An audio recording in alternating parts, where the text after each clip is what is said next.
মানে মাঝে মাঝে আমার মনে হতো যে ও আসলে মেন্টালি সিক একজন মানুষ। তো আমার হাজবেন্ডের সাথে যেটা হয় যে রুবেলের সাথে আমি কখনোই কোনো বিষয় হাইড করি না, একদম শুরু থেকেই সবকিছু তাকে আমি জানাই। শুধুমাত্র এই ঘটনাটা আমি তাকে জানানোর সাহস পাই নাই।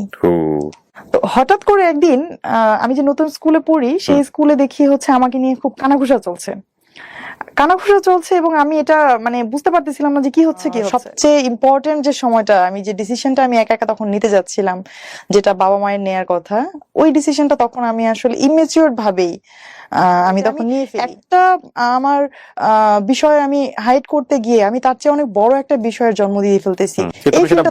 এই ফিলটা তখন আমিও তাকে বলি নাই যে মরে গেলে এখানেই যাবো, তাও তাকে আমি সেকেন্ড টাইম ফোন দিব না। সকালে ওরা যখন উঠলো 6:30 7টার দিকে, তখন আমার অবস্থা খুবই খারাপ। আমার স্যাচুরেশন লেভেল তখন 83 84। আসসালামু আলাইকুম, আমি কানিজ সুপ্তা। আমি বর্তমানে পূবালী ব্যাংকে সাউথ ব্রাঞ্চে কর্মরত আছি। আমি তাকে আগে থেকেই চিনতাম, আমরা একই স্কুলেরই ছিলাম এবং সে ছিল একটু কি বলবো যে মানে তাকে দেখে সবাই ভয় পেত। সে স্কুলেই খুব মারামারি করতো, এলাকাতেও খুব মারামারি করতো এবং তাকে দেখে ভয় পেত সবাই। আমি নিজেও তাকে দেখে ভয় পেতাম। তবে আমার একটা ব্যাপার ছিল ছোটবেলা থেকেই যে যেমন জেমস বন্ড ক্যারেক্টার যখন পড়তাম কিংবা দস্যু বন্ধুর যখন পড়তাম রোমেনা আফাজের, আমি আসলে ওর মধ্যে তখন ওই চরিত্রটা দেখতে পেতাম। কোন ক্লাসে আপনি তখন? তখন আমি হচ্ছে ক্লাস 10-এ পড়ি। খুবই ছোট বয়স। ক্লাস 10-এ পড়ি। তো ও আসলে তখন যে ওরও খুব বেশি বয়স তা না, আমার চেয়ে 4 বছরের সিনিয়র হবে। আচ্ছা। প্রেম বলতে অনেস্টলি যেটা ওর রিলেশন ছিল হচ্ছে আমার বান্ধবীর সাথে ওই সময়। হ্যাঁ, ওই সময়। বাট তারপরে হচ্ছে তাকে আমার খুব ভালো লাগতো, ওই মানে দস্যু বনুহুর পড়ার জন্য। আমার মনে হয় যে এথিক্যাল জায়গাটা আসলে বোঝারও বয়স না, ওটা খুব ছোট অল্প বয়স, যাকে চোখে দেখি তাকেই ভালো লাগে এরকম একটা বয়স। হ্যাঁ, বয়স একটা ব্যাপার ছিল। তারপর কিছুটা যদি আসলে পজিটিভলি দেখি ওর প্রতি, যে প্রেম ছিল ঠিকই, কিন্তু প্রেমের কোনো এক্সট্রিম লেভেল ছিল না। ওই মাঝে মাঝে একটু দেখা সাক্ষাৎ করতো, আমিই তো থাকতাম পাশে, কথা বলতেছে আমি তো থাকতাম পাশে। আমাকে বান্ধবীর পাশে আপনিই থাকতেন? হ্যাঁ, আমাকে আইসক্রিম কিনে দিত, চকলেট কিনে দিত। ওকে।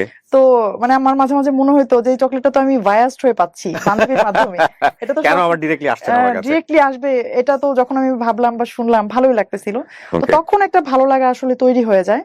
আর ঠিক সেই সময়ই আমি যখন ক্লাস 10-এ পড়ি, তখন আমার বাবা যখন বুঝতে পারে যে আসলে না, এটা মানা করার পরেও আবার একটা পজিটিভ একটা সম্পর্কে তাদের চলে যাচ্ছে, আমার মেয়েকে তাহলে আর এখানে রাখা যাবে না। এমনিতেই হচ্ছে সাধারণত ক্লাস 10-এ কখনো স্কুল চেঞ্জ করা খুবই টাফ একটা ব্যাপার, রেজিস্ট্রেশন চেঞ্জ করার একটা ব্যাপার থাকে। তো তারপরেও আমার বাবা কি করলেন, আমার বাবা ওই স্কুল থেকে আমাকে নিয়ে গেলেন হচ্ছে অন্য একটা স্কুলে। মানে সেম স্কুলে ও পড়তো? হ্যাঁ, সেম স্কুলে ও ছিল। স্কুলে থাকে কিভাবে? স্কুলে না, সেম স্কুলে বলতে হচ্ছে ও আমার সিনিয়র, বাট আমার মাত্র 1 ক্লাস উপরে পড়তো। ওরা তখন এসএসসি এক্সাম দিবে এরকম। ও আচ্ছা আচ্ছা, ঠিক আছে, বয়সের গ্যাপ আছে কিন্তু ক্লাস উপরে পড়তো। কিন্তু আপনার হচ্ছে যেটা বান্ধবী সরে গেল, এটা জানার পরে নাকি? না, আসলে ওর সাথে শুধু বান্ধবী না, ওর সাথে স্কুলে অনেক মেয়েরই সম্পর্ক ছিল, সবই আস্তে আস্তে শেষ হয়ে গেছে। এটা কি আপনি কাট আপ করে দিয়েছেন নাকি? না, আমি কোনো কিছুই কাট আপ করি নাই। সম্পর্কগুলো এরকম যে 1 মাস 2 মাস থাকতো, তারপর হচ্ছে আবার শেষ হয়ে যেত, এরকম। এটাও আপনার ভালো লাগতো? এটাও আমার ভালো লাগতো, আমি এগুলো সবই জানতাম।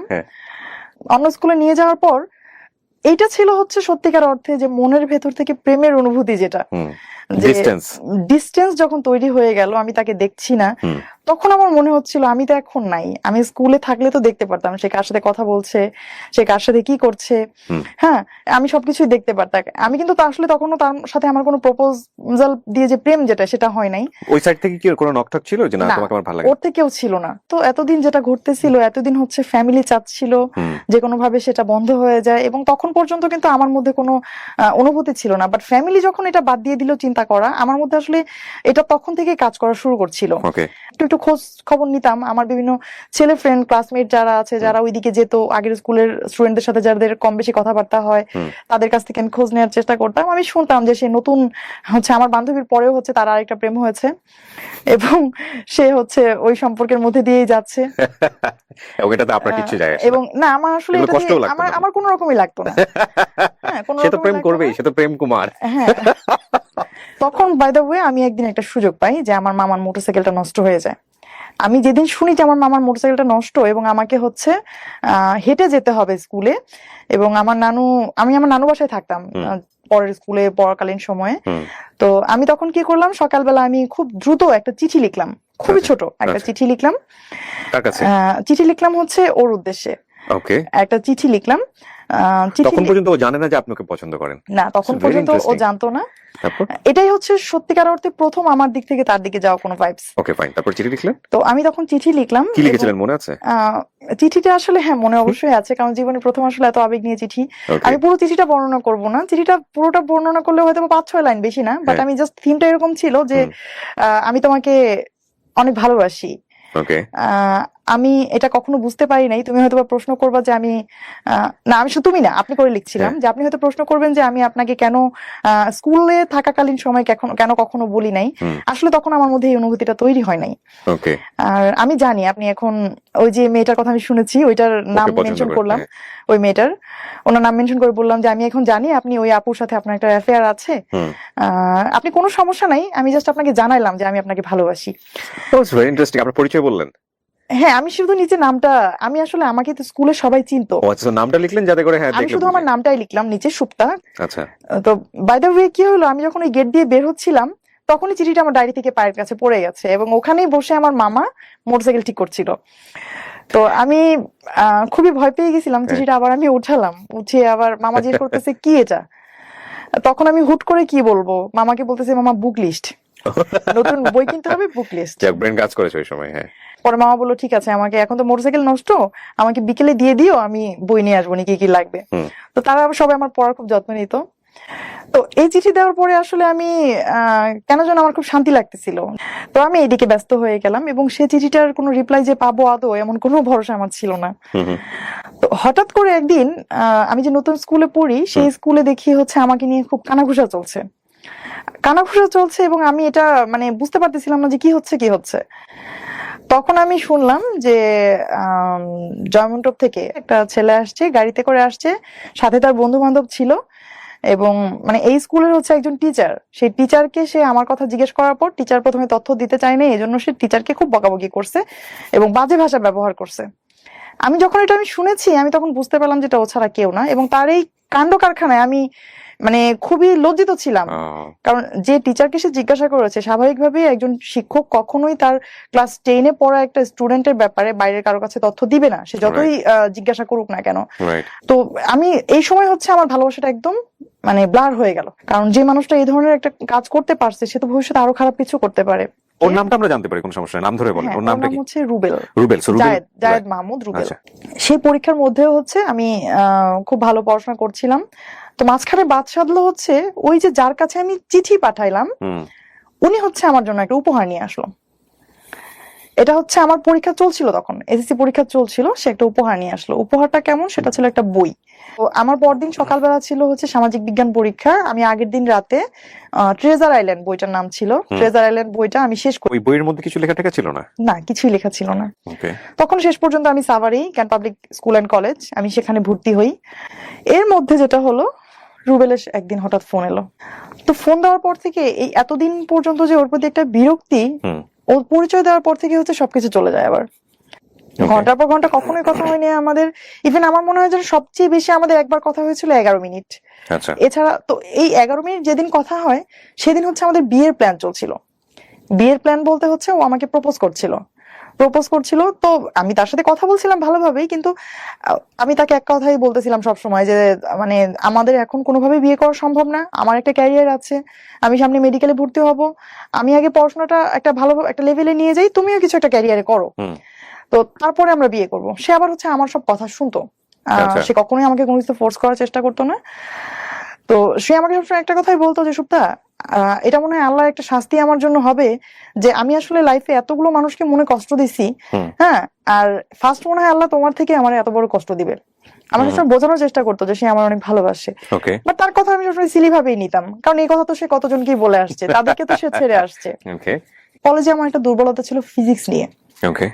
তো আমার তখন কি হয়, ফিজিক্সে হচ্ছে রেজাল্টটা খারাপ হয়, ক্যান পাবলিকে রেজাল্ট খারাপ মানে এর চেয়ে ভয়ঙ্কর আর কিছুই নাই। যে তুমি কোনো সাবজেক্টে খারাপ করছো, এর চেয়ে খারাপ আর কিছুই নাই। বাবা মাকে ডাকায় অনেক কিছু করতে হয়। তো এই যে একটা ভয়, আমি কিন্তু ওই দিনের আগ পর্যন্ত তার সাথে চিন্তা ভাবনা কখনোই যে আমি এখন বিয়ে করবো না, ভবিষ্যতে বিয়ে করব। তখন আমি তাকে কি বলি যে আচ্ছা ঠিক আছে বিয়ে করব, কিন্তু আমি তোমার কথায় আমি তোমার সাথে যাব না, তোমার ফ্যামিলি যদি আমার সাথে কথা বলে, তারা যদি সাপোর্ট দেয় তাহলে আমি তোমাকে বিয়ে করব। আর মানে- তখন পরিস্থিতিটা এমন ছিল হ্যাঁ। যে আমার একটা পার্সোনাল একটা কি বলবো নিজের একটা ক্যারিয়ার তৈরি হচ্ছিল, ওই সময় আমার বাবা আমাকে কোনোভাবেই বিয়ে দিবে না। না, কিন্তু আমার কথা হচ্ছে যে আপনি ফিজিক্সে খারাপ করার পরে ডিসিশনটা কেন নিলেন? এখন যদি আমি আমার বাবা মাকে বলি হুম। আমার প্রতি যে আমার বাবা মা আত্মীয় স্বজনের যে একটা এক্সপেকটেশন এটা নষ্ট হয়ে যাবে, আমার প্রতি তাদের একটা ধারণা খারাপ হয়ে যাবে, হুম। এই লজ্জা আমি কোথায় রাখবো? হুম হুম হুম হুম হুম। এই লজ্জাটা আমি কোথায় রাখবো? তখন আমার কি হয় যে আমি তখন ওরে বলি যে ঠিক আছে চলো আমরা বিয়ে করি। মানে বিয়ে করবো, লেখাপড়া বাদ দিয়ে দিব? না, তাহলে ফিজিক্সের রিকভারিটা কিভাবে হবে? আমি শেষ করি। ওকে, বল প্লিজ। পড়বো, হ্যাঁ। বাট পরবর্তীতে অন্য কোথাও পড়বো। হ্যাঁ, ও। অন্য কোথাও পড়বো আরো ভালোভাবে, লাগলে আমি একই আর গ্যাপ দিয়ে দিব, মানে তারপর আমি আমার বাবার সামনে দাঁড়াবো না। ফাইন। সো বিষয়টা এরকম ছিল যে আসলে এই ফিজিক্সের খারাপটা আসলে অন্য কোনো ভাবে ডাইভার্ট হবে শুধুমাত্র বিয়ের রিজনে, যে না আমি বিয়ে করে ফেলেছি দ্যাটস ওয়াই আমি 1 বছর গ্যাপ, কিন্তু আসলে তো রিজন হচ্ছে ফিজিক্স। এক্স্যাক্টলি। Okay, fine. এটা কিন্তু এখন পর্যন্ত মনে হয় এই প্রোগ্রামটা দেখার পরে আমার বাবা জানবে। তার আগ পর্যন্ত জানতো এই ঘটনা কিন্তু আমার বাবা এখনো জানে না যে আমার সেই সময় ফার্স্ট ইয়ারের থেকে সেকেন্ড ইয়ারে ওঠার সময় আমি ফিজিক্স একটা সাবজেক্ট আমি ফেল করি। ওকে। এটা আমার বাবা এখনো জানে না। ফিজিক্সে ফেল করে আপনি কেমিস্ট্রিতে ঢুকে গিয়েছেন। হ্যাঁ, তখন আমাদের মধ্যে খুব ভালো একটা কেমিস্ট্রি তৈরি হয়ে যাচ্ছিল। ওকে। কিন্তু বিষয়টা আসলে কিন্তু সত্যি যে ওই সময়ের আগ পর্যন্ত তার সাথে যে কথা বলছিলাম, আমি ফোন দেওয়ার পর থেকে 1 মাস হয়ে গেছে প্রায় কথা বলছিলাম, আমার মধ্যে তখন একবারও কাজ করে নাই হ্যাঁ আমি বিয়ে করব। তখন আমার মধ্যে একটা ওই এরকম ভাব চলে আসছিল যে এই হলে হলো, না হলে আমরা না বলি হলো। Failure is the pillar of success. But তো ওই সময় যেটা ছিল যে আসলে failure is the pillar of marriage. তখন এটা কিন্তু বাংলাদেশে অনেক মেয়েদের ক্ষেত্রেই এটা হয়। এটা হয়। হ্যাঁ, failure is the pillar of marriage. Okay, হ্যাঁ বলেন প্লিজ। কিন্তু আমি আসলে যদিও ফিজিক্সে খারাপ এটা ও করেছিলাম, জানতো যে আমি ফিজিক্সের কারণে তোমাকে লাইফে নিচ্ছি, মানে ও ফিজিক্স জানতো। চেঞ্জ করতেছে? ও জানতো, জানতো। ও জানতো। ওকে। এর মধ্যে আবার ওকে বললাম যে তুমি এক কাজ করো, তুমি একটু আমার বাসায় একটা মানে প্রপোজাল আবার পাঠিয়ে দেখো বাবা কি বলে। হুম হুম হুম। তখন ওদের বাসা থেকে সেকেন্ড টাইম একটা প্রপোজাল যায়, আমার বাবা ডিনাই করে দেয়। আর ডিনাই করার পর হচ্ছে তখন আমি আরো ভয় পেয়ে যাই যে কয়েকদিন পরেই তো আমার রেজাল্টের কথা জেনে যাবে, হুম হুম হুম। বিয়েটাও তো দিল না, এখন কি হবে? তখন আমরা সিদ্ধান্ত নিলাম যে হ্যাঁ আমরা বিয়ে করব। কিন্তু ওই যে কিছুক্ষণ আগে আমি বলছিলাম যে আমাদের বিয়েটা আসলে লাভ এবং ফ্যামিলি দুইটার কম্বিনেশন কেন, যে লাভটাও কিন্তু তখন খুব বেশি এক্সট্রিম লেভেলের তা না, হুম। মাত্র 1 মাস ধরে কথাবার্তা হচ্ছে আমাদের। আর ফ্যামিলি বললাম এই কারণে যে আমার বিয়েতে একটা পরিবার ছিল। হুম। তো তখন হচ্ছে ওর ভাই আমার সাথে আসে, ওর ভাই বলতে ওর বড় 2 ভাই। হুম। আমি কিন্তু ওর সাথে যাইনি। আমি Okay. যখন বাসা থেকে যেদিন বের হয়ে গেলাম এবং আমি যখন চলে গেলাম, এটা একটু ইন্টারেস্টিং, হুম। হুট করেই হুম। জাস্ট একদিন আগে আমার বার্থডে ছিল, 2 তারিখ, মে মাসের 2 তারিখে আমার বার্থডে ছিল। হুম। তো বার্থডেতে আমি আমার বাড়িতে আসি, আসার পর আমি আমার মার কাছ থেকে আমার সার্টিফিকেট গুলো নিয়ে নিই। এতদিন পর্যন্ত কিন্তু সবকিছু আমার মায়ের কাছেই ছিল আলমারিতে। হুম। তা আমার তো ভেতরে একটা অপরাধ বোধ কাজ করছিলই যে আমি চলে যাব, কিন্তু যাওয়ার পর তো আমার ফিউচারটাকে আমার সাজাতে হবে, আর সার্টিফিকেট গুলো আমার তখন জরুরি। হুম। আর আমার তখন একটা এরকম ছিল ভেতরে যে আমার যদি এরকম আমি চলে যাই, সেক্ষেত্রে হচ্ছে যে আমার বাবা মা কখনোই আমাকে আর মেনে নিবে না। আর এদিক থেকে ও কি প্রস্তুতি রেখেছিল যে না ঠিক হ্যাঁ, আছে? ও মেন্টালি প্রস্তুত ছিল এবং ও তার ফ্যামিলিকে জানাচ্ছিল এবং তার ফ্যামিলি সবাই খুব খুশি ছিল। ওকে। সবাই খুব খুশি ছিল। তো যেটা হয়েছে যে আমি প্রথমে আমার মার কাছ থেকে এগুলো নিলাম এবং সবসময় যে আমি বিদায় নেই, এবারে বিদায় নেওয়াটা ছিল একটু ভিন্ন রকম, কারণ ওরা জানতো না, আমি তো জানতাম যে আমি চলে যাচ্ছি। এটাই আমার বাসায় আমার শেষ দিন। তখন আমার ছোট ভাইটার জন্ম হয়েছে ততদিনে। হুম। আমার ছোট ভাইটা তখন ছোট, 4 বছর 4.5 বছর বয়স হবে ওর। হুম। তো আমি আমার ছোট ভাইকে খুব আদর করে ওকে হচ্ছে কিছু চকলেট কিনে দিয়ে আসি আসার সময়। হুম। ওকে অনেকক্ষণ ধরে আদর করি। তখন আমার আম্মু বলতেছে যে আবার না আসবা সামনের সপ্তাহে, এত দেরি করলে হবে, তাড়াতাড়ি যাও। হুম।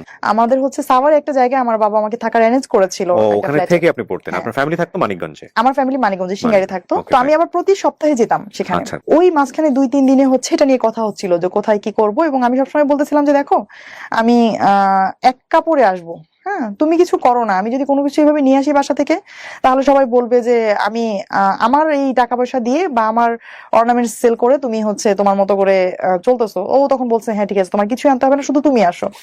তখন হচ্ছে যে সে আমাকে বলার পর এটা একটা মজার ব্যাপার যে আমি বড় একটা ব্যাগ গোছাই বড় কেমন, ব্যাগ ভর্তি হচ্ছে আমার যত গল্পের বই উপন্যাস যত কিছু আমার আছে, যাদেরকে আমি খুব ভালোবাসি পরিবারের মতোই। হুম। আমি সেই ব্যাগ ভর্তি করে আমার একাডেমিক বই, গল্পের বই সবকিছু সার্টিফিকেট নিয়ে যাই। ইন এ ওয়ান ড্রেস, আমি যে ড্রেসটা পরেছিলাম তখন ও আর আমার শ্রদ্ধেয় বড় 2 ভাসুর আছেন আমার, তারা 2 জন, এই 3 জন এবং ওর আপন মামা, তারা 3 জন আসেন। এসে হচ্ছে তখন আমার বাসার সামনে এসে গাড়ি রাখেন। আমি সাভারে যে বাসায় থাকতাম, আর ওই যে ফ্ল্যাটে যাদের সাথে আমি থাকতাম ওই ভাবি তখন বেডরুমে ঘুমাচ্ছিলেন, আর রুবেল তখন জাস্ট ফ্ল্যাটে ঢুকে আমার যে ব্যাগটা ছিল ওটা তো আমি ক্যারি করতে পারতাম না, অনেক ওয়েট ছিল, বড় ব্যাগ। তখন সে শুধু ওই ব্যাগটা নিয়ে ও নিচে চলে যায়, আর আমি আমার মতো অ্যাজ ইউজুয়াল যেভাবে বের হওয়ার কথা ওইভাবে আমি বের হয়ে চলে যাই, একদম সিম্পলি।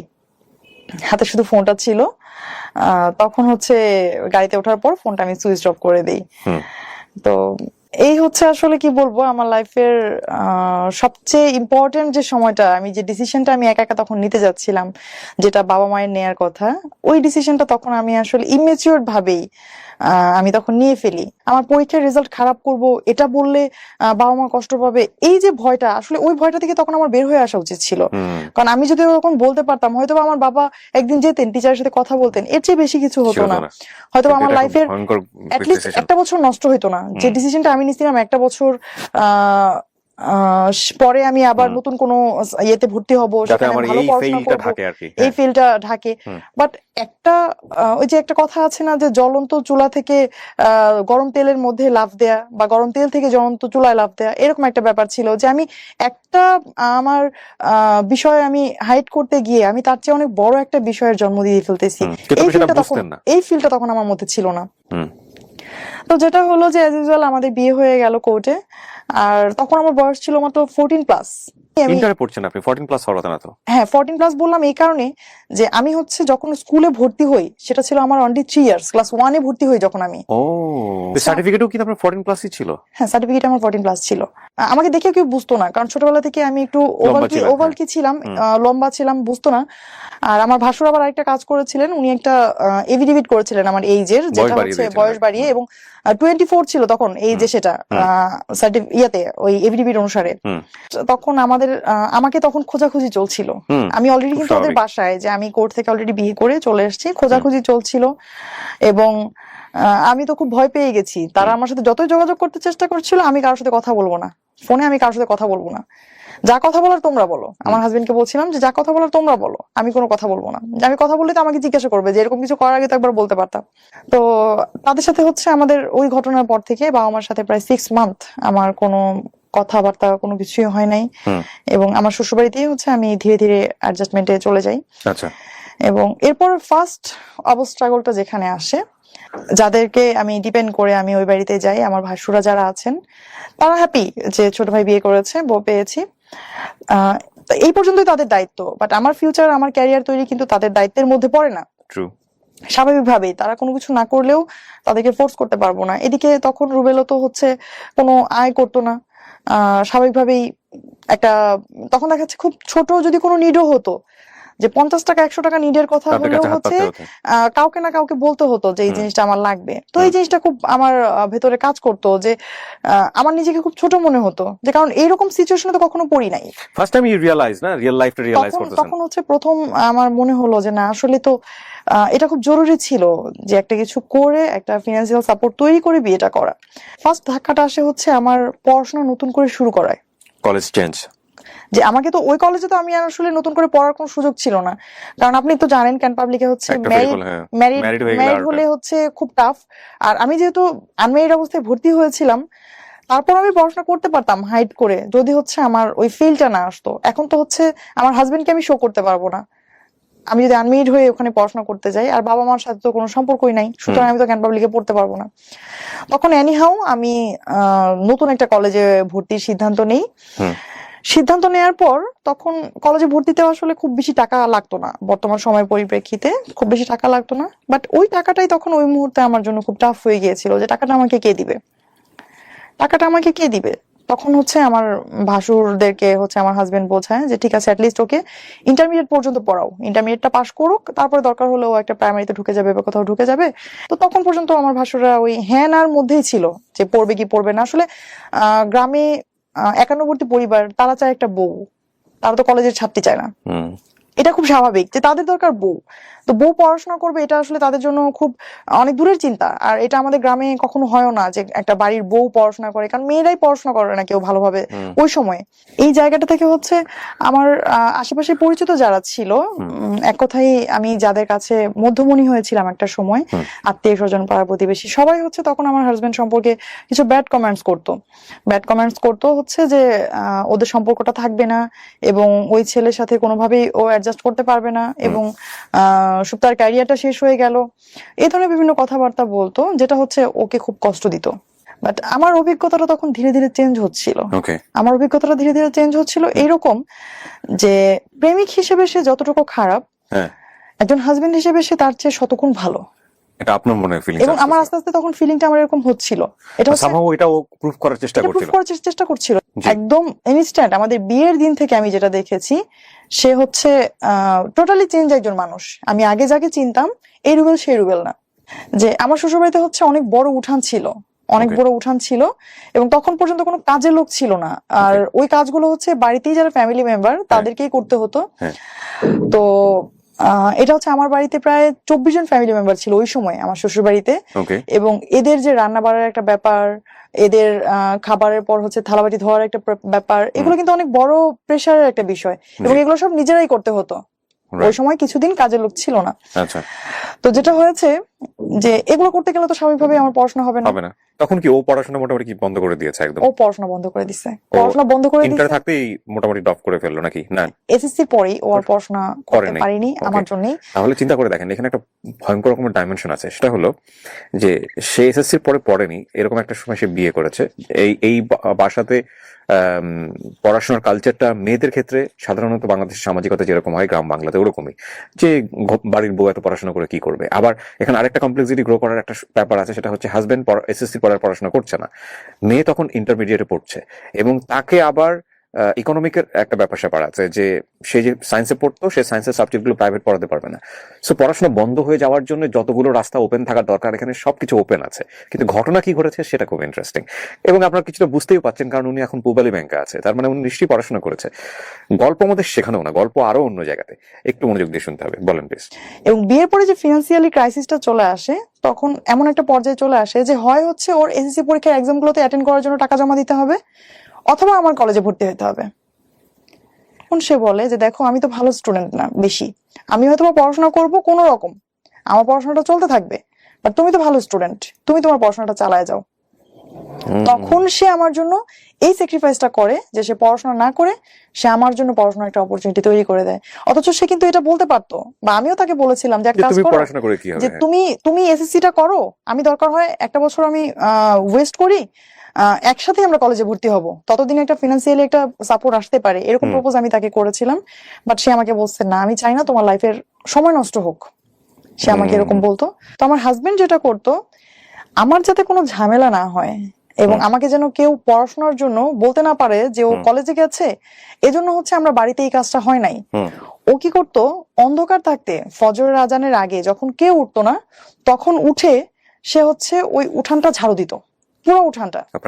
আমার হাজবেন্ড যে হচ্ছে সারা জীবন স্কুলে মেয়েদের পিছনে ঘুরেছে, যে হচ্ছে স্টেজে গান গেয়েছে, হ্যাঁ মারামারি করেছে, মানুষ তাকে দেখে ভয় পেত, সে এরকম কাজ করতো আমার জন্য, যে কেউ দেখার আগে, যখন কেউ না দেখতো তখন হচ্ছে সে পুরো উঠানটা ঝাড়ু দিত। এবং সেই উঠানটাও কিন্তু অনেক বড়, প্রায় 45% জায়গার উপর আমাদের বাড়ি, চতুর্দিকে দোতলা এবং মাঝখানে অনেক বড় উঠান, এবং সেই উঠানটা অনেক বড়। এক কথাই সেই উঠানটা বুঝবেন 1 বিঘার প্রায় 1.5 বিঘার কাছাকাছি। এই উঠানটা ঝাড়ু দিতেও প্রায় 25 থেকে 30 মিনিট লেগে যায় স্পিডে ঝাড়ু দিলেও। তো সেই কাজটা সে করতো, আসলে অনেকটা স্কুলের মতোই দেখতে, চতুর্দিক থেকে দোতলা, হ্যাঁ চতুর্দিকে দোতলা, এবং ডিজাইনটা অনেকটা স্কুলের মতোই, যে কোনো রুমের সাথে কোনো অ্যাটাচড বাথরুম নাই, একদম প্রত্যেকটা লাইনের শেষে হচ্ছে ওয়াশরুম, পুরোনো আমলে জমিদার বাড়ির মতো একদম। তো ওদের কিন্তু ফ্যামিলি ওয়েলদি ছিল, 1.5 বিঘা জমির উপর বাড়ি হলে ওয়েলদি হওয়ার কথা, এবং গ্রাম অঞ্চলে। কিন্তু ও হচ্ছে স্যাক্রিফাইস গুলো করতো, কারণ হচ্ছে ওর পার্সোনাল কোনো ইনকাম ছিল না, এটা ওর মধ্যে খুব কাজ করতো যে এটা নিয়ে যেন কেউ কিছু কখনো বলতে না পারে। তো সে যখন ওই উঠানটা ঝাড়ু দিত, এমনও হয়েছে কখনো যে আমি ঘুমিয়ে আছি, আমি জানি না সে যে উঠান ঝাড়ু দিচ্ছে, আমি জানি না। তো সে হচ্ছে এগুলো করতো, করে সকালে যদি কেউ জিজ্ঞেস করতো কে করছে, বলতো যে সুপ্তা কলেজে যাওয়ার আগে এগুলো সব শেষ করে গেছে। ওই যে বললাম যে আমি যখন স্কুলে ওকে চিনতাম যে সময়টাতে, সে সময়টাতে ছিল হিরোর মতো, কল্পনায় হিরোর মতো, তার স্টাইল ছিল অন্যরকম। হিরো এখন বাসন মাজছে, তার তার হিরো এখন গান ঝাড়ু দিচ্ছে। C this is the change. এবং এগুলো কিন্তু সংসার জীবনে খুবই গুরুত্বপূর্ণ। কেন বলছি একটু সামনের দিকে যখন আমরা যাবো তখন বুঝবো আর কি। জি বল প্লিজ। কলেজে আসতে হচ্ছে মানিকগঞ্জ থেকে সাভারে জার্নি করে, আমি তখন কনসিভ করেছি। আর ওই সময়টাতেই হচ্ছে জার্নিতে একটা প্রবলেম ছিল। আমাদের সিঙ্গারি রোডে যারা মানিকগঞ্জবাসী যারা, তারা জানেন যে আমাদের সিঙ্গারের যে রোডটা, এটা কি পরিমাণ ভাঙা ছিল যে পুরো গাড়িটা একটা ভাইব্রেশন মুডে। আমি তখন হচ্ছে কলেজে আসতাম প্রতিদিন। তখন সে একটা সময় তার ব্যবসার পাশাপাশি সে কি করলো, সে একটা বাইক নিল। সে হচ্ছে আমাকে, এটা আমার জন্যই নেয়া, তার মানে ঠিকমতো পৌঁছে দেওয়ার জন্য। এবং সে বাইকটা নিয়ে শুধুমাত্র হচ্ছে আমাকে কলেজে পৌঁছে দিয়ে সে কলেজের বাইরেই দাঁড়িয়ে থাকতো। কেন? যে তাকে যদি আবার ফেরত যেতে হয় এই 15-20 মাইল জায়গা, সে যদি আবার যায়, তার বাইকে একটা তেল খরচ হবে অতিরিক্ত, আবার আমাকে আনতে হবে, আরেকবার তেলটা খরচ হবে। তখন সে কি করতো, ওইখানেই বসে থাকতো। তার কিন্তু নিজেরও তখন একটু ব্যবসা শুরু হয়েছে, সে ওইখানেও তার প্রচুর থাকা দরকার, তার কোনো কর্মচারী ছিল না, সবাই জানতো, কিন্তু ও হচ্ছে কখনো ফিজিক্যালি কারোর সাথে পরিচয় হতো না। এটা একদম মানে আমার আরো খারাপ লাগতো যে আমার কোনো বান্ধবী, বন্ধু, কোনো টিচার, কারোর সাথে তুমি কেন পরিচয় হও না? ওর একই কথা যে তুমি দয়া করে আমাকে কারোর সঙ্গে পরিচয় করাই দিবা না, পরিচয় করার যখন সময় হবে তখন আমিই বলবো হ্যাঁ আমাকে তুমি পরিচয় করায় দাও। তো সে তখনও যাইতো না। দেখা যাচ্ছে আমার টিচারও দাঁড়ায় আছে, সে দূরে দাঁড়ায় আছে, আমি তার সামনে কথা বলতাম না, কারণ হচ্ছে যে মানা করছিল যে তাকে যেন আমি কারোর সামনে প্রেজেন্ট না করি। টিচারটা চলে যাচ্ছে, তারপর আমি আবার তার বাইকে চলে যেতাম। মানে জাস্ট একটা গাছের তলায় মেইন রোডের পাড়ে সারাদিন গাড়ি যাচ্ছে, ধুলো যাচ্ছে, সে ওখানেই বসে আছে। আমি তাকে বলতাম মাঝে মাঝে যে পাশে নদী আছে, তুমি তো একটু ওদিকে ঘুরে আসলেও পারো। তো সে বলতো না, আমার ঘুরতে ভালো লাগে না, আমার বসে থাকতে ভালো লাগে। একটা মানুষ, আপনি চিন্তা করেন আপনি কতক্ষণ বসে থাকতে পারবেন, কয়দিন বসে থাকতে পারবেন? সে আমার প্রেগনেন্সির পুরো সময়টা সে হচ্ছে ওখানে বসে থাকতো। ইভেন বিলিভ করবেন না, একদম ছোট একটা বাচ্চাদের মতো, যে একটা মা যেমন তার সন্তানের পেন্সিল আছে কিনা, রাবার আছে কিনা, প্লে নার্সারিতে পড়ুয়া একটা বাচ্চার খেয়াল রাখে, ওই বাচ্চার কিন্তু কোনোদিন এটা ভাবতে হয় না আমার পেন্সিল নাই, আমার কলম নাই। ইভেন স্টিল আমি যখন সেই সময়টাতে পড়াশোনা করতাম, আমার কোনোদিন এটা মানে ওকে বলতে হয় নাই যে আমার একটা পেন্সিল লাগবে, একটা জ্যামিতি বক্স লাগবে, একটা খাতা লাগবে। সে সবকিছু চেক করে করে সময়ের আগে সে সবকিছু নিয়ে আসতো আমার জন্য। তো আমার হাজবেন্ড হচ্ছে আমাকে কখনো পরীক্ষার হল থেকে বের হয়ে কখনো জিজ্ঞেস করতো না আমাকে যে তোমার এক্সাম কেমন হয়েছে। আমি ওকে বলতাম যে আমি যে পরীক্ষা দিচ্ছি তোমার তো কোনো ফিল নাই। পরে বলতেছে কেন? আমি বলি আমি ফেল করলেও তোমার কিছু আসা যায় না, পাস করলেও কিছু আসা যায় না। পরে বলি এরকম কেন বলতেছো? পরে আমি বলি যে এই যে আমি পরীক্ষা দিয়ে বের হই, তোমার কি কখনো মানে জানতে ইচ্ছা হয় না যে আমার পরীক্ষাটা কেমন হয়েছে? তখন সে আমার উত্তর দিল একদিন যে কষ্ট তো আমি করছি, এজন্য আমি জানি ফলাফল ভালো হবে। আমার ছেলেটার জন্য মা ছিলাম আমরা দুইজনই ধরতে গেলে। আমি হচ্ছে ওর বায়োলজিক্যাল মা, আর আমার হাজবেন্ড ছিল হচ্ছে ওর মেন্টালি বা ফিজিক্যালি বাবা। ও আসলে মায়ের দায়িত্বটাই পালন করতো, যে ওকে খাওয়ানো থেকে শুরু করে ওর যে ক্লিনিং এর একটা ব্যাপার থাকে, ওকে গোসল করানো থেকে শুরু করে। এখন হয়তো অডিয়েন্সরা অনেকেই ভাবতে পারে যে ও হয়তো কিছু করতো না এই জন্য এটা করছে, আসলে তখন কিন্তু ও কিছু করতো। ওর নিজের বিজনেস দাঁড়িয়ে গেছে এবং সেখানে ওকে, ওর বিজনেস বলতে হচ্ছে ওর একটা খামার ছিল, এবং সেই খামারেও কিন্তু ওকে অনেক পরিশ্রম করতে হতো। প্রচুর পরিশ্রম করতে হয়। প্রচুর পরিশ্রম ছিল। ওর একটা মুরগির খামার ছিল, প্রচুর পরিশ্রম করতে, প্রায় 2500 মুরগির একটা খামার ছিল, এবং 2500 মুরগির টেক কেয়ার ও একা করতো, ওর কোনো হেল্পিং হ্যান্ড ছিল না। মানে পুরাটাই প্যারাডাইম শিফট বলে যেটাকে, মানে ইউটার্ন নেয়া, যে এরকম মানে শীষ দেওয়া রোমিও যার অনেকগুলো ব্যাকগ্রাউন্ড, ওখান থেকে পুরাপুরি একদম মানে 100% টার্ন করে একেবারে ফ্যামিলি ম্যান মানে কি, মানে একদম এ ক্লাস পাওয়া ফ্যামিলি ম্যান, যদি ওনার কথা আমরা বিলিভ করি। ওকে বলেন তারপর। মানে মাঝে মাঝে আমার মনে হতো যে ও আসলে মেন্টালি সিক একজন মানুষ, তা না হলে আসলে এইভাবে কেউ বাচ্চার টেক কেয়ার করতে পারে না। মানে বাচ্চার ব্যাপারে সে এত বেশি কনসাস ছিল যে বাইরে কেউ আসলে সে বাচ্চাকে মানে তার কোলে দিতে ইতস্তত বোধ করা, যে দেখা যাচ্ছে আত্মীয় স্বজন আসছে, বা গ্রামে তো এরকম থাকে যে ছোট বাচ্চাকে কেউ কোলে নিচ্ছে বা আসছে, সে দিত না। আবার সে আরেকটা কাজ করতো, যে আমি যখন হসপিটাল থেকে আমাকে বাসায় নেওয়া হয় বাচ্চার বার্থের পর, তো ওই অবস্থায় তো আসলে ছেলে মানুষ সাধারণত বাচ্চাদেরকে কোলেই নিতে একটু মানে হিমশিম খেয়ে যায়। তো আর এমনিতে তো ন্যাচারালি গ্রামে একটা বিলিফ থেকে যায় যে 40 দিন পর্যন্ত বাচ্চাকে কোথাও বের করা হয় না।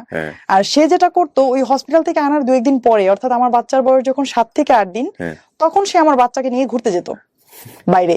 সে কোলে করে ড্রেস পরিয়ে সে ঘুরতে নিয়ে যেত বাইরে, এবং বাইরে সবাইকে নিয়ে দেখাতো যেটা আমার ছেলে। ডেকে যেটা ডেকে কিন্তু ওই দেখাতো। বয়সে একটা লজ্জা পাওয়ার ব্যাপার। এক্স্যাক্টলি, কারণ আমি এটাই বলতেছি যে সাধারণত এতটুকু মানুষ বাবা হয়েছে, এটা তো আসলে সে আরো একটু হাইড করে রাখে Shy feel করার স্বাভাবিকভাবে। তখন হচ্ছে আমি আইনে ভর্তি হই। লতে। হ্যাঁ, আমি লতে অনার্স করার জন্য ভর্তি হই হচ্ছে প্রাইম বিশ্ববিদ্যালয়ে। ওকে। আমি বাসায় না থাকলে সে টেক কেয়ার করতো।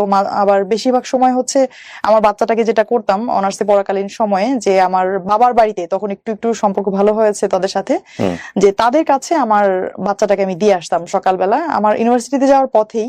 আমি তখনও সেই মানিকগঞ্জ থেকেই মিরপুরে এসে ক্লাস করতাম প্রতিদিন। প্রাইম ইউনিভার্সিটিতে। মানে আমার জার্নির সময়টা আসলে শেষ হয় নাই, জার্নিটা চলছেই। মাঝে মাঝে এমন হয়েছে যে বাসে আমি আসছি, আসার আগে আমি আমার বাবার বাড়িতে কাউকে ফোন করে বললাম যে আমি আসতেছি, তোমরা একটু স্ট্যান্ডে দাঁড়াও, আমার ক্লাসে লেট হয়ে যাবে। ওরা হচ্ছে আসতো স্ট্যান্ডে, এবং ওই জানলা দিয়ে হচ্ছে আমি আমার বাচ্চাটাকে নামিয়ে দিতাম। এটা এই দৃশ্যের অনেকেই সাক্ষী, আমাদের এলাকায় যারা আছে তারা সবাই হচ্ছে আমার ছেলেটাকে নিয়ে হাসাহাসি করতো যে ও তো হচ্ছে জীবনে যতবার মানে ঘরে ঢুকেছে তার চেয়ে বেশিবারও হচ্ছে বাসের জানলা দিয়ে নামা ওঠা করছে। But you never give up. একটা মানে মজার বিষয় হচ্ছে যে এত স্ট্রাগলের মধ্য দিয়েও এই ভদ্রমহিলা কোনো গিভ আপ করেন নাই নিজেকে, যে না আমি ঠিক আছে বাচ্চা হয়েছে কিন্তু আমি লেখাপড়া থেকে সরে যাবো, বাট নট লাইক দিস, লেখাপড়া থেকে সরে নাই। এবং নিশ্চয়ই লাইফে একটা এম ছিল। লতে পড়ছিলেন কেন আপনি? জি, আমি আইন বিষয়ে পড়াশোনা করছিলাম হচ্ছে, আমি সবসময় বিচারক হওয়ার স্বপ্ন দেখতাম, আমি এখনো দেখি সেটা। Okay fine, let's continue. তারপর ওকে, আমার একটা কোশ্চেন চলে আসছে, মানে কোশ্চেনের আনসারটা তো সবারই জানা। দেখেন আপনার হাজবেন্ড ইন্টারমিডিয়েট পাস করে নাই, এসএসসিও করেনি, এসএসসিও পাস করে নাই, সে আপনাকে এতদূর পর্যন্ত পড়তে দিল? এটা আমাদের সামাজিকতার জায়গা থেকে এই প্রশ্নটা। কখনো কোনো কোশ্চেন করেনি নাকি ইন্সপায়ার করেছে? আমার হাজবেন্ড আসলে শুরু থেকে যেটা করেছে যে ও আমার জন্য সবসময় ইন্সপিরেশন ছিল, সব সময়। আমার কখনো কোনো একটা মুহূর্তের জন্য মনে হয় নাই যে ও আমাকে কোনো একটা জায়গা থেকে একটু একটা ইনফেরিয়রিটি কমপ্লেক্স হবে না, যে ভোগে না, অনেকে কিন্তু ভোগে। সি আমাদের সমাজটা কেমন, আমাদের সমাজে বিয়ে করতে গেলেও দেখা হয় যে ওয়াইফের উচ্চতা হাজবেন্ডের উচ্চতা থেকে কম কিনা। যদি এটাও একটু বড় হয়ে যায় ওটাকে স্বাভাবিক চোখে দেখা হয় না।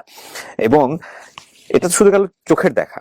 আপনি যদি আসেন এবার এই পড়াশোনা বা ক্যারিয়ার, এমন একটা জব করছে হাজবেন্ড যেটাতে হাজবেন্ড কম ইনকাম করে ওয়াইফের জায়গা থেকে, কিংবা আপনার এডুকেশনের দিক থেকে হচ্ছে ওয়াইফের চেয়ে পেছানো, এই বিষয়গুলো কিন্তু আমাদের সামাজিক দৃষ্টিকোণ থেকে অনেক বড় ব্যাপার, এবং সংসারও কিন্তু অনেক ধরনের কমপ্লেক্সিটি গ্রো করে। আপনার ক্ষেত্রে এরকম কোনো কিছু হয়নি? আসলে আমাদের ক্ষেত্রে কখনো এরকম কেন হয়নি যে ওই যে পড়াশোনা না করার যে বিষয়টা ওর, এটা হচ্ছে ও বলতে হয়তো বা কখনো কখনো ফিল করতো এরকম যে কারোর সামনে বলবা না, এই সেম প্রশ্নটা আমি ওনাকেও করব, ওনার অ্যান্সারটা আমি নিয়ে নেই, দেখি উনি কি বলেন। কারোর সামনে বলবা না, বাট আমি যেটা করি একদম শুরু থেকে এখন পর্যন্ত খুব গর্ব করেই বলি আমার হাজবেন্ড পড়াশোনা করে নাই। কারণ আমি এরকম আমার অনেক বান্ধবীদেরকে দেখেছি যাদের হাজবেন্ড মাস্টার্স পাস এবং অনার্স শেষ করে ওদের বিয়ে হয়েছে, ওদের হাজবেন্ড হচ্ছে ওদেরকে পড়তে দেয় নাই। পূবালী ব্যাংকে আমি যখন জয়েন করলাম, ও যেটা বলছিলাম যে এর মধ্যে আমি 4টা ব্যাংকে পরীক্ষা দেই আর হচ্ছে আরেকটা জুডিশিয়ারিতে পরীক্ষা দেই, তো 4টা ব্যাংকে আমার জব হয়ে যায়। জব হয়ে যাওয়ার পর পূবালী ব্যাংকে আমার পোস্টিং হয় হচ্ছে আমার বাসার খুব কাছে, এই জন্য হচ্ছে আরেকটা ব্যাংকে যেটা হয় আমার এর চেয়ে ভালো একটা পদে জব হয়, কিন্তু আমি শুধুমাত্র বাড়ির কাছে, এই জন্য আমি এই শাখাতেই জয়েন করি পূবালী ব্যাংকে। তখন আমি একটা বিউটি কন্টেস্টে আমি নাম দিলাম। তো আমার হাজবেন্ডের সাথে যেটা হয় যে রুবেলের সাথে আমি কখনোই কোনো বিষয় হাইড করি না, একদম শুরু থেকেই সবকিছু তাকে আমি জানাই। শুধুমাত্র এই ঘটনাটা আমি তাকে জানানোর সাহস পাই নাই। অনেকেই দিবেন, আপনার এক্সপ্লেইন করার দরকার নেই, বাংলাদেশের নাই আমি মনে করি এটা দিবে না, অনেকেই দিবে না। যখন হচ্ছে আমি সেমিফাইনালে চলে গেলাম, এখন তো এটা টিভিতে প্রচার করছে, রেগুলার টিভিতে দেখাবে, প্রচার হবে, কখন আবার দেখে ফেলে, দেখলেই তো চিন। তখন যদি কোনো প্রশ্ন করে এখন আমি কি করব, বলতে তো হবে, জানাতে হবে। তখন আমি ওকে একদিন সাহস করে এরকম বললাম যে রুবেল, আমাকে কেমন লাগছে, একটা সুন্দর ড্রেস পরার সামনে দাঁড়ায় বলতেছে আমাকে কেমন লাগতেছে। পরে বলতেছে যে ও আবার এমনিতে হচ্ছে আমাদের মধ্যে কম, যে একটা আছে যে ওই কাউকে খুশি করার জন্য কিছু বলা, যে তোমাকে অনেক ভালোবাসি বা তোমাকে অনেক সুন্দর লাগছে, এই বিষয়গুলো আমাদের মধ্যে কম, শুরু থেকেই কম। তো ও তখন আমাকে বললো হ্যাঁ হ্যাঁ এটা এরকম হয়েছে, এটা এরকম হয়েছে। তো বললাম যে সব মিলে কেমন, সুন্দর লাগছে না পচা লাগতেছে, এটা বলো। তো বলতেছে হ্যাঁ সুন্দর লাগতেছে। তো বললাম আচ্ছা ধরো আমি একটা বিউটি কন্টেস্টে এখন আছি, হ্যাঁ আমি বিউটি কন্টেস্টে আছি, তুমি শুনলা, হ্যাঁ তখন তোমার অনুভূতি কি হবে? তখন ও দুষ্টামি করে বলতেছে যে আমি তো তখন মানে মাইকিং করে প্রচার করবো যে আমার ওয়াইফ হচ্ছে বিউটি কন্টেস্টে আছে, এই সেই, হাসতেছে। তখন আমি বললাম যে রুবেল যদি সিরিয়াসলি এরকম শোনো, তখন ও আস্তে আস্তে করে হচ্ছে ওই হাসিটা থেমে গেল। সিরিয়াসলি শুনবো মানে কি? পরে তখন ওরে মানে একদিন পরে আমি আবার বলতেছি রুবেল আমি কালকে যেটা বললাম আসলে কিন্তু বিষয়টা এরকম। তখন হচ্ছে ও প্রথমে একটু রেগে গেল, রেগে গেল হচ্ছে আমাদের মধ্যে আসলে যে এতক্ষণ যেটা বলতেছিলাম যে ভালোবাসার যে বিষয়টা, কেয়ারিং এর যে বিষয়টা, এইটা যেমন তীব্র আমাদের মধ্যে কিন্তু রাগও তীব্র। রাগও তীব্র। রাগ হচ্ছে আমরা দুজন দুজনের সাথেই প্রচন্ড, এবং আমাদের এটা খুব কমন যে প্রতিদিন কমপক্ষে একবার হলেও ঝগড়া হয় যে কোনো বিষয় নিয়ে, এবং ঝগড়াটা এরকম যে ঝগড়া হচ্ছে 10 মিনিট পরে আবার খুব স্বাভাবিকভাবে কথাবার্তা, কিছু হয় নাই। এটা খুব জরুরি, ঝগড়াও জরুরি, এই মিনিমাইজেশনটাও খুব জরুরি হ্যাঁ। সংসার জীবনে। জি। তো তাকে আমি জানালাম, জানানোর পর সে প্রথমে তো আমার বাবাকে ফোন দিল, মাকে ফোন দিল। এতদিনে কিন্তু এই যে এতগুলো বছরে তাদের সাথে কিন্তু তার এত ভালো একটা সম্পর্ক হয়ে গেছে যে তাদের কাছে হচ্ছে আমার চেয়ে তার প্রায়োরিটি বেশি হয়ে গেছে এখন। তো এনিহাউ আমি আমার বাবা মাকেও বোঝালাম, ওকেও বোঝালাম যে দেখো আমি যে পর্যায়ে এসেছি, যতটুকু করেছি, এই যে প্রায় 80,000 থেকে 5,000, 5,000 থেকে 100, 100 থেকে 28, 28 থেকে এখন আমি সেরা 17তে আছি। এখনো তুমি যদি আমাকে মানা করো রুবেল, আমি আর একদিনও এখানে যাব না, তুমি বিলিভ করো। তুমি আমাকে মানা করবা, আমি সুপ্তা সেখানে যাব না, ঠিক আছে? বাট তুমি এতটুকু আমার উপর ভরসা রাখবা, আমি কখনোই জীবনে এমন কোনো কাজ করব না যেটা তুমি কোনোভাবে শুনলে তুমি কষ্ট পাবা। তোমাকে কষ্ট দেওয়ার মতো কোনো কিছু আমি কখনো করবো না। তখন ও বলতেছে যে ঠিক আছে, সে আমার এখানে কোন ড্রেস পরবো, কি করব, তার একটাই বিষয় ছিল যে তুমি হ্যাঁ কন্টেস্টে যাবা, বাট তোমার মধ্যে যেন শালীনতা থাকে।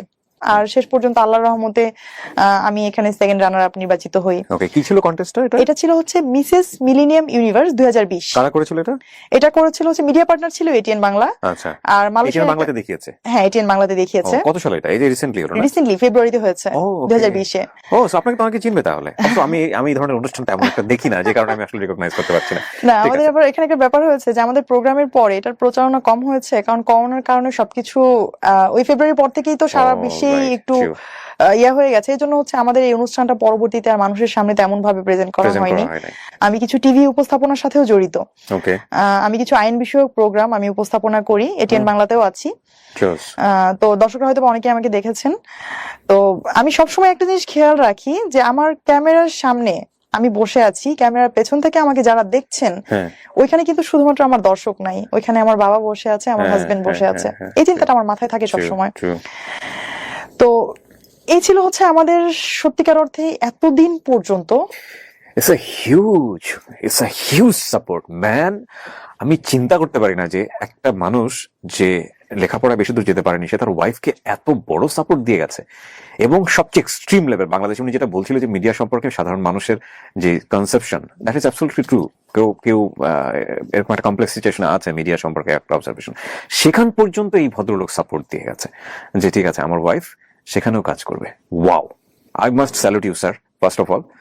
আর গল্পটা আরো বাকি, টুইস্ট আরো সামনে। কেন বলছি সাম্প্রতিক সময় এটা একটা খুবই জরুরি গল্প। এরই মধ্যে লাস্ট রোজাতে আমি অসুস্থ হয়ে যাই, হঠাৎ করে অসুস্থ হয়ে যাই। এটা ছিল হচ্ছে মে মাসের দ্বিতীয় সপ্তাহ। আমি অসুস্থ হয়ে যাই 2020-এ। তো অসুস্থ হয়ে যাওয়ার পর আমি প্রথমেই আমি আগেই বলেছি যে আমি কোনো কিছুই আবেগ দিয়ে চিন্তা ভাবনা করার আগে চিন্তা করি হচ্ছে এর সমাধানটা কি। আর বর্তমানে যেহেতু সারা দেশে একটা প্যান্ডেমিক একটা সিচুয়েশন ক্রিয়েট হয়ে গেছে, তো আমি কি করেছি যে আমি সাথে সাথে আমার ডাক্তারের সাথে কনসাল্ট করেছি। তো ডক্টর আমাকে প্রাইমারি কিছু মেডিসিন দিলেন। মেডিসিন দেওয়ার পর হচ্ছে আমি গেলাম টেস্ট করার জন্য।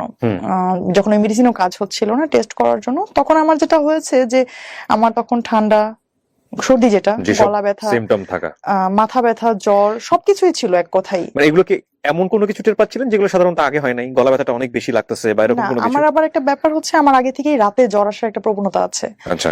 আর একটু ফ্যানের বেশি বাতাসে থাকলে, এসিতে থাকলেই হচ্ছে আমার এরকম হয়। তো এসিতেও 2 দিন ঘুমানো হয়েছে রাতে, তো সেজন্য হতে পারে। তো আমি তখন কি করলাম, আমি গেলাম কোভিড টেস্টের জন্য গেলাম। যাওয়ার পর হচ্ছে আমাদের ওখানে ব্যবস্থাপনা খুব সুন্দর ছিল সাভারে। তো আমি যাওয়ার পর আমার টেস্টের রেজাল্ট আসলো নেগেটিভ। এটা হচ্ছে মের 18 তারিখে আমি টেস্ট করি, 19 তারিখে আমার রেজাল্ট আসে নেগেটিভ। তো এর মধ্যে তো আমি মেডিসিন নিচ্ছি, ডক্টরের অ্যাডভাইস অনুসারে মেডিসিন নিচ্ছি। নেয়ার পর হচ্ছে আমি এদিকে ঈদে আমাদের যেহেতু সাভার থেকে আমাদের বাড়ি যেখানে খুব কাছে, না যাওয়ারও কোনো অজুহাত নাই। তো আমরা ঈদে এই করোনার প্রেক্ষাপটেও আমরা গেলাম, ওখানে গেলাম। তো ওখান থেকে যখন আমি ফিরেছি তখন কিন্তু আমার এতদিনে যে সিমটম গুলো করোনার, ওগুলো আমার অলমোস্ট হচ্ছে কেটে গেছে। আর একটা সমস্যা যেটা আছে যে আমার প্রতিটা রাতেই জ্বর আসতো, আর আমি কোনো স্মেল পেতাম না নাকে। এটা আমি অনেকের কাছেই শুনছি এখন যে করোনাতে যারা এফেক্ট হচ্ছে তারা স্মেলটা পাচ্ছে না। স্মেল পেতাম না। আর আমি যেটা করেছি যে আমি আবারও গেলাম টেস্ট করতে, যে আমি যদি এফেক্ট হয়ে থাকি, আমি হয়তো বা আগেটা ফলসও আসতে পারে, বিভিন্ন জায়গায় এরকম শুনছি। তো আমি আবার টেস্ট করতে গেলাম। টেস্ট করতে যাওয়ার পর আমাকে, ওই দিন ছিল ফ্রাইডে, যেদিন আমি টেস্ট করতে যাই ফ্রাইডে ছিল, তো আমাকে ওখান থেকে বলে দিল যে আপনার তো কোনো কিছুই নাই, আপনি অযথা আসছেন একটা কিট নষ্ট করতে, এরকম ভাবে তারা বলছিল যে আপনার তেমন কোনো সিমটম নাই, রাতে সামান্য জ্বর আসে, এটা তো আসলে করোনার কোনো ইয়া না। তো আমি টেস্ট করে বাসায় চলে আসলাম। তারা আমাকে বললো যে যদি হচ্ছে আপনার যদি পজিটিভ হয়, আগামীকাল আপনাকে ফোন দিয়ে জানিয়ে দেওয়া হবে। তার আগেও আসলে মেসেজ গুলো তেমন আসতো না, আইডিসিআর থেকে আসতো না। তো আমাকে জানাইলো যে আপনাকে ফোন দিয়ে জানিয়ে দেওয়া হবে, আর যদি ফোন না যায় তাহলে আপনি ধরবেন নেগেটিভ। ওকে। তো আমার শুক্র শনি ব্যাংক বন্ধ থাকে। আমি যেহেতু শনিবারে আমার কোনো ফোন আসে নাই, আর আমি এদিকে এই শুক্রবারের পর থেকে আমার জ্বরও আসে নাই, আমি রবিবারে খুব স্বাভাবিকভাবে অফিস করতে যাই। আমার অফিসে সব কলিগদের সাথে আমি অফিস করি। আর সন্ধ্যায় আমি জানতে পারি যে আমার করোনা পজিটিভ। সন্ধ্যায় আমাকে আইডিসিআর থেকে ফার্স্ট একটা মেসেজ দেয়। মেসেজ পাওয়ার পর আমি আমার উপজেলা হেলথ কমপ্লেক্সে আমি যোগাযোগ করি তাদের সাথে। তখন তারা তাদের ইমেল চেক করে দেখেন, হ্যাঁ আমি করোনা পজিটিভ। তখন আমার হাজবেন্ড, আমার ছেলের বয়স এখন 10 বছর, আমরা একই রুমে ছিলাম, একই জায়গায় বসা, ফ্লোরে বসেছিলাম। তো আমি মেসেজটা দেখার সাথে সাথেই প্রথমে ওদেরকে জানাই যে আমার তো করোনা হয়েছে। ওই রুমের মধ্যেই ওরা বসা একসাথেই। তো আমি ওকে জানাইলাম যে তোমরা দূরে যাও, আমার করোনা হয়েছে, আমার কাছে কেউ আইসো না। তখন আমার হাজবেন্ড হেসে দিছে যে যদি কিছু হয়তো এতক্ষণই হয়ে যেত, তোমার সাথে তো আমরা কবে থেকেই আছি, এই মুহূর্তে দূরে যাওয়ার কি আছে। তারপর আমার বাচ্চা আসছে আমাকে গলা জড়ায় ধরে কান্না করার জন্য, আমি ওকে সরাই দিচ্ছি যে না বাবা, যতক্ষণ আমি জানতাম না ততক্ষণ জানতাম না, যখন আমি জানি আমার করোনা হয়েছে তখন আমি অবশ্যই আমি চাইবো না তোমরা কেউ আমার কাছে থাকো, আর যেহেতু আমি সুস্থ আমি সবকিছু করতে পারছি। তো সাথে সাথে আমি আমার সেপারেট একটা রুমে চলে গেলাম আইসোলেটেড থাকার জন্য। আর আমি আমার ব্রাঞ্চের যে আমাদের ব্রাঞ্চ ম্যানেজার স্যার, আমি তাকে ফোন দিয়ে জানালাম যে স্যার একটা মিস্টেক হয়ে গেছে, আমি তো জানতাম না আমার করোনা, আমি তো আজকে সারাদিন ব্যাংকে ছিলাম। আর আমি যে সেকশনে কাজ করি ব্যাংকে, আমি বিদ্যুৎ বিল সেকশনে কাজ করি, এখানে হচ্ছে প্রতিদিন আমাকে শত শত মানুষকে ডিল করতে হয়। তো উনি আমাকে সাথে সাথে যেটা করলেন যে আমার ভেতর থেকে যে একটা গিল্টি ফিল হচ্ছিল অফিসে আসার জন্য, উনি সাথে সাথে এটা ইয়া করে দিলেন যে আপনি তো জানতেন না, আপনি কেন মন খারাপ করছেন, আপনি শোনেন, আপনি আমাকে এভাবে বলছিল যে কানিজ আপনি মনোবল হারাবেন না, আমরা জানি আপনি স্ট্রং একজন মানুষ, আপনি দ্রুত রিকভার করবেন। তো উনি হচ্ছে সাথে সাথে আমাদের হায়ার অথরিটিজে যারা আছেন তাদেরকেও জানালেন, এবং অফিস থেকেও আমাকে বেশ ভালো সাপোর্ট দিচ্ছিল মেন্টালি। আর বাসায় আমি যেটা করলাম, আমি সাথে সাথেই আলাদা রুমে চলে গেলাম। আমার বাইরে থেকে হচ্ছে আমার হাজবেন্ড, তারপর হচ্ছে আমার বাসায় একজন ভাতিজি আছে আমার, ওরা দুইজনই হচ্ছে আমাকে খুব সাপোর্ট দিত। আর আমার ছেলের সাথে হচ্ছে আমি ভিডিও কলে কথা বলতাম, ওকে আমার রুমের সামনে আমি আসতে অ্যালাউ করতাম না, অন্য রুমে থাকতো, সেখান থেকে ভিডিও কলে আমরা কথা বলতাম। এবং ওরা সবসময় সবাই চাইতো যে আমি যেন খুব হাসি খুশি থাকি। তো আমার হাজবেন্ড বলতো যে না, কোনো কিছুই হবে না, তুমি দরজা লাগানোর প্রয়োজন নেই, তোমার ভেতরে একা খারাপ লাগবে। তো আমি রুমের ভেতরে থাকতাম, ওরা কি করতো, জাস্ট রুমের সামনেই বসে থাকতো। আমি যতই মানা করতাম যে দূরে যাও, ও ওখান থেকে যাইতো না। ওই দিন আবার কি হয়েছে, ওই যে আমি যেটা বলছিলাম যে আমাদের প্রায় ঝগড়া হয়, করোনার মধ্যেও সেটা থেমেছিল না। ওই দিন হচ্ছে তার সাথে আমার একটু ঝগড়া হয়েছে ঘুমানোর আগে, এবং তার সাথে